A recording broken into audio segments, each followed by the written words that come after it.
नमस्कार. चॅनलला सबस्क्राईब करायला विसरू नका please. Subscribe to the channel. तुम्ही व्हिडिओज बघता, व्हिडिओला लाईक करता, मग एक सबस्क्राईब पण करा माझ्यासाठी प्लीज. नमस्कार. अशोक मामा आजच्या भागात आपण बघणार आहोत. इकडे राजन खूप चिडलेला असतो तेव्हा तो म्हणतो, काय भैरवी, तू काय कपकेक आणले आहेस का? याच्यामध्ये तर मला स्पष्ट आणि स्पष्ट साधे सरळ मोदक वाटत आहेत, मग याच्यामध्ये काय विशेष आहे?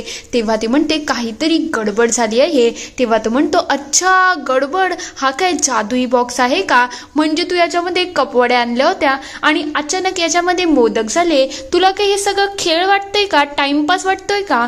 तुला माहितीये का तू कोणाशी बोलतोय? मी राजन आहे. मी या फूड्सचा सगळ्यात मोठा मालक आहे आणि तू मालकाशी बोलताना एकदाही विचार करत नाही का तुझं काय चाललं आहे? हे मलाही समजत नाही आहे. म्हणजे मला असं वाटलं होतं तुला जी संधी मिळाली आहे ना त्याचं तू सोनं करून घेशील, पण तुझं वागणं आणि तुझं बोलणं दिसून असं वाटते तुला तर हा सगळा पोरखेळ वाटला आहे. तेव्हा ती म्हणते, सर काहीतरी मिस्टेक झाली आहे, मी घरी जाते आणि एकदा चेक करते.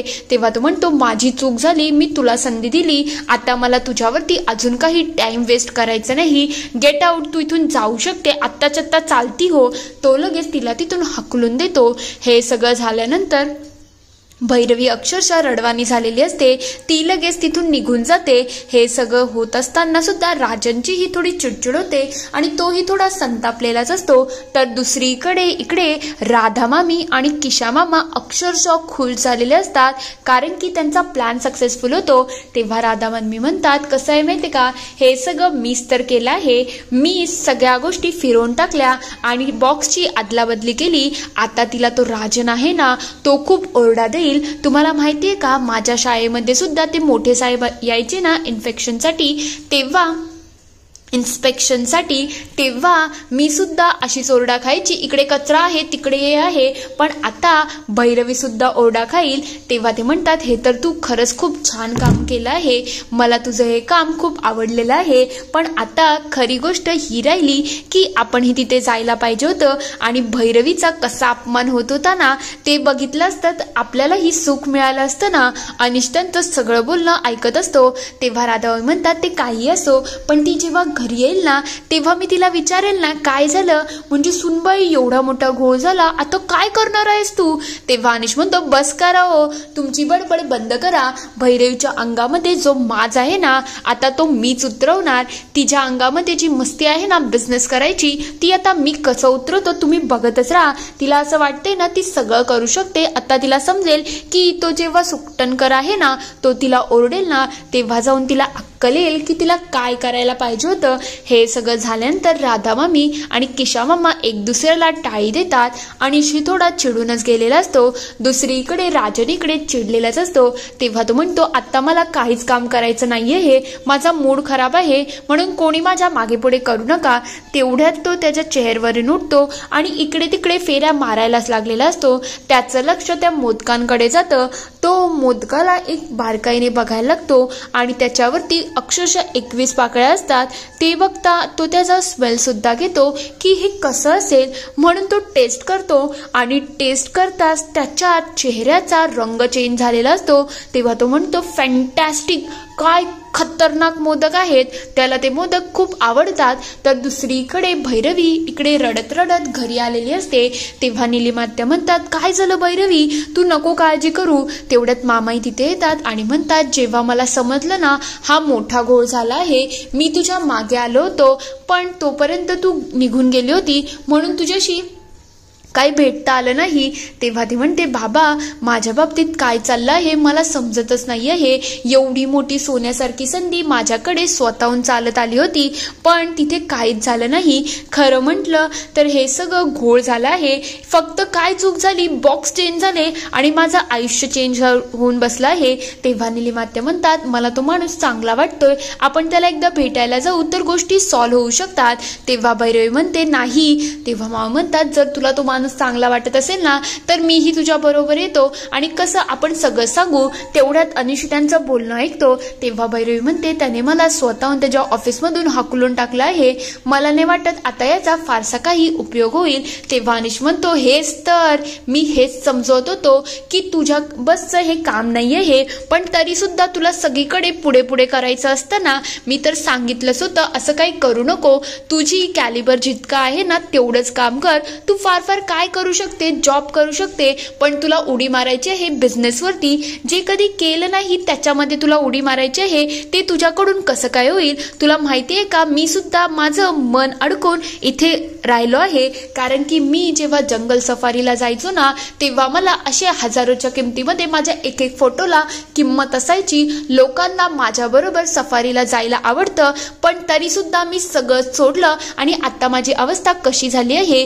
पण तुझी अवस्था फारशी तशीच आहे. तुला जास्तीत जास्त घरचं काम जमू शकतं, तेही तुला स्वयंपाक काही जमत नाही. तू एक चांगला जॉब करू शकते, पण तेही तुला जमलं नाही, तिथूनही तुला काढून टाकलं. आता त्या सुकटणकरनंही तुला हाकलून टाकलं आहे, म्हणजे भैरवी तू शून्यामध्ये जमा आहे. तेव्हा मामा म्हणतात तू तर गप्पच रा रे, तू बायकोचा सपोर्ट करायचा तर तिला काय मागे मागे खेचत बसला आहे. तुला अक्कल आहे का, तू काय वागतोय. तू भैरवीच्या बाबतीत वाटेल ते बोलू नको. तेव्हा तो म्हणतो या घरामध्ये माझी किंमतच नाही आहे, तुम्ही तर सतत भैरवीलाच पुढे पुढे करता ना. तेव्हा मामा म्हणतात जेव्हा भैरवी इथे आली होती ना तेव्हा तिच्यासाठी माझ्या मनात शून्य रिस्पेक्ट होती, पण तिने तिच्या वागण्याने बोलण्याने सगळं कमवलं आहे. पण तुझं काय रे, तुझ्यासाठी तर सगळं होतं, पण तू स्वतःहून सगळं गमवलं आहे. तू स्वतःहून वाईट मार्ग निवडला आणि भैरवीने चांगला मार्ग निवडला, आणि तिची नियत साफ असेल ना तर तिला सगळंच मिळू शकतं. तेव्हा तो म्हणतो हो का, म्हणजे मी विसरूनच गेलो, या घरामध्ये माझ्या मनाचं माझ्या गोष्टींचा कोणी विचारच करत नाही, सगळे स्वतःचाच विचार करतात ना. सतत भैरवी कशी, भैरवीचं हेच चालू असतं ना. तेव्हा ते म्हणतात कसं आहे माहिती का अनिश, तू प्रत्येक गोष्टीमध्ये तुलना करायला जाऊ नको, तुझ्याकडून तेच होत आहे. तेव्हा तो म्हणतो बरोबर आहे, इथे माझी कोणाला कदरच नाहीये हे, मी कितीही काही करो तरी सुद्धा मलाच सगळे बोलतात आणि मलाच आरडाओरडा देतात. तुम्ही काय हो, तुम्ही सतत त्या भैरवीचीच बाजू घेता ना. तेवढ्यात निलिमात्या म्हणायला लागतात अनिश इथे भैरवीचा विषय चालला आहे ना, तिच्या बिझनेस बद्दल बोलत आहोत, मग तू का स्वतःला मध्ये टाकतो. तेव्हा तो म्हणतो बरोबर आहे, तुम्हाला भैरवीचंच ऐकायचं असेल, भैरवी बद्दलच बोलायचं असेल, मी कोण आहे या घरामध्ये, माझी काय किंमत आहे या घरामध्ये. तुमची भैरवीच महान आहे ना, मग ठेवा तिला जवळ, मी आता तुम्हाला दाखवतो मी काय करतो. आणि रागारागामध्ये तिथून निघून जात असतो. तेवढ्यात तो दार ओपन करतो तर तिथे अजून काही नाही तर राजन आलेला असतो. राजन म्हणायला लागतो मला सरप्राईज द्यायला आवडतं म्हणून तर मी इथे आलो आहे. खरं म्हटलं भैरवी फंटॅस्टिक गोष्ट केली आहे. तू जे मोदक बनवले आहेस ना ते एक नंबर टेस्टी आणि भारी आहेत. हे सगळं बोलणं ऐकल्यानंतर राधामामी आणि किशामामा सुद्धा चोरून सगळं ऐकायला लागतात की आता इथे काय नवीन तमाशा होणार आहे. तेवढ्यात अनिशला खूप राग आलेला असतो. तेव्हा तो म्हणतो भैरवी पहिले खरंच मी सॉरी मागतोय की मी तुझा अपमान केला, पण मला माझी चूक समजली आहे. तेव्हा ती म्हणते तुम्हाला नेमकं बोलायचं काय आहे. तेव्हा तो म्हणतो मला तुला ऑफर द्यायची आहे. खरं म्हणजे तुझे जे मोदक मी टेस्ट केले ना ते खरंच खूप भारी होते. तेव्हा मामा म्हणतात खरं म्हणजे आमची चूक झाली आणि बॉक्सची अदलाबदल झाली आहे. तेव्हा ते म्हणतात हे तर खूप चांगलं झालं, ते बॉक्सची अदलाबदल झाली म्हणून तर आपल्याला काहीतरी चांगलं मिळालं. म्हणजे असं म्हणा की मी शिंपले शोधायला समुद्रामध्ये गेलो होतो आणि मला मोती सापडले, एखादं घबाड सापडण्यासारखंच आहे. खरं म्हटलं जेव्हा मी हे मोदक टेस्ट केले ना तेव्हा हे इतके अमेझिंग होते ना, असे मोदक मी पहिले कधीच टेस्ट केले नव्हते आणि याच्यावरती एकदम व्यवस्थित सगळं होतं. मी तुम्हाला सांगतो की माझं काय विचार करण्याची पद्धत आहे. म्हणजे त्या मोदकाला पूर्ण 21 पाकळ्या हव्या आहेत. त्याचं खोबऱ्याचं जे सारण आहे ना ते एकजीव असायला पाहिजे. पाकळ्या एकदम पातळ असायला पाहिजेत आणि एकदम गरमागरम असायला पाहिजेत. त्यानंतर त्याच्यावरती तुपाची धार आणि एक केशराची काडी असावी आणि त्याच्यामुळे पिवळसर असा रंग यावा, तो तोंडात टाकताच विरघळावा आणि असाच मोदक हा होता. खरं म्हणजे हा मोदक खाल्ल्यानंतर मला समजलं मी खूप मोठी चूक केली होती, पण आता हा मोदक खरंच खूप टेस्टी आहे. तेव्हा भैरवी म्हणते पण हा तर मोदकासारखा मोदक आहे ना. तेव्हा तो म्हणतो सॉरी, मी मगाशी जास्त बोलून गेलो, पण माझं एक म्हणणं आहे, जेव्हा आपल्याला आपली चूक समजते ना तेव्हा लगेच ती एक्सेप्ट करायची. कसं आहे, जेव्हा आपण एखाद्या बसमध्ये बसतो आणि आपल्याला समजतं ही चुकीची बस आहे, लगेच उतरलं तर चांगलं होईल, पण 2-3 स्टॉप नंतर गेलं तर आपला वेळ वाया जातो, टाइम वाया जातो. त्याच्याचमुळे मला वाटत नाही की मी ही चूक पुन्हा करणार आहे. खरं म्हटलं तर भैरवी, मला तुला ऑफर द्यायची आहे. हे ऐकल्यानंतर राधामामी आणि किशामामा डोक्यावरती हात मारतात आणि अनिशलाही थोडा रागच आलेला असतो की सगळं आपल्या हातातून निघून चाललं आहे. तेवढ्यात तो म्हणायला लागतो, मला तुम्हाला एक गोष्ट सांगायची आहे. ते म्हटलं तर पुढच्या गणेशोत्सवामध्ये भारतामध्ये आणि भारताबाहेर जितकेही माझे आउटलेट आहेत ना त्याच्यामध्ये हेच मोदक सगळीकडे जाणार आहेत. तेव्हा भैरवी म्हणते थांबा जरा, तुम्ही माझं कौतुक करू नका. खरं म्हणजे या कौतुकाचं हकदार अजून कोणीतरी आहे, ते म्हणजे माझी आत्या सासू. त्यांनीच हे मोदक बनवले आहे. तेव्हा तो म्हणतो खरंच तुम्ही खूप छान मोदक बनवले, पण मॅटर हे करत नाही मोदक कोणी बनवले, मोदक कसे झाले आहेत त्याचा बिझनेस करणं इम्पॉर्टंट आहे. तसंही माझ्या इथे सगळं बनतं, ते मी काही बनवत नाही, पण ते कसं बनायचं आणि कसं लोकांकडे डिस्ट्रीब्यूट करायचं ना त्यालाच खरा बिझनेस बोलतात ना. तेव्हा मामा म्हणतात म्हणजे तुम्ही आता मोदकांचा विचार करताय का, ते कपकेक नको का. तेव्हा ते म्हणतात कपकेकचं आपण नंतर बघूया, पण भैरवी मला पहिले वाटतंय आपण या मोदकांची डील फायनल करण्यासाठी तू मला माझ्या ऑफिसमध्ये येऊन भेट, म्हणजे कसं आपल्याला सविस्तर बोलता येईल. तू येशील ना ग.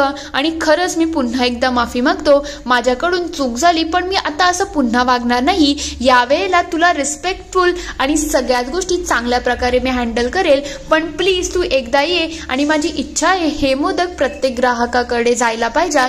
तेवढ्यात अनिशमध्ये येतो आणि म्हणतो ऑफिसमध्येच का जायचं आहे. तेव्हा तो म्हणतो ऑफिसमध्ये म्हणजे.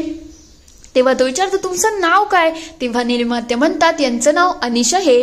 तेव्हा तो म्हणतो अनिश कसं आहे माहिती का, मी कौतुक भेटणं सॉरी हे सगळं कोणाच्या घरी जाऊन भेटू शकतो, पण खरं म्हटलं तर डील आहेत त्या मी माझ्या ऑफिसमध्येच लॉक करतो. बिझनेस आहे ना तो, मग असं ओपनली लॉक करणं मला काही आवडत नाही. आणि भैरवी तू येणार ना ग. तेव्हा भैरवी म्हणते ठीक आहे सर, मी यायला तयार आहे.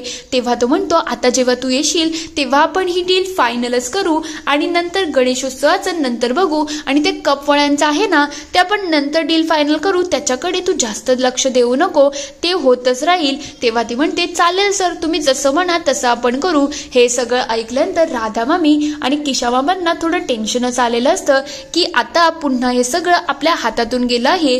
तेव्हा राजन सांगायला लागतो हे सगळं होत असताना एक गोष्ट आठवण ठेव, आपल्याला मला असं वाटते तुझा फोन अजून सुद्धा लागत नाही म्हणून मला तुझ्या घरी यायला लागलं, पण याच्याने मला एक गोष्ट समजत आहे, आपण पुढे जाऊन एकत्र खूप मोठा बिझनेस करणार आहोत, त्याच्यामुळे तर आपली वारंवार भेट होत आहे आणि मी तुझ्या घरी सुद्धा येतो, हे खरंच खूप चांगलं साईन आहे. तेव्हा तो म्हणतो आता मी निघतो, पण भैरवी लवकरच तू माझ्या ऑफिसला ये आणि माझ्याशी एकदा डील करून घे. भैरवी हे सगळं ऐकून खूप खुश होऊन जाते आणि ती लगेच आत्यांना मिठी मारते. तेव्हा त्या म्हणतात सुख येती दारी, खरं किती छान ना.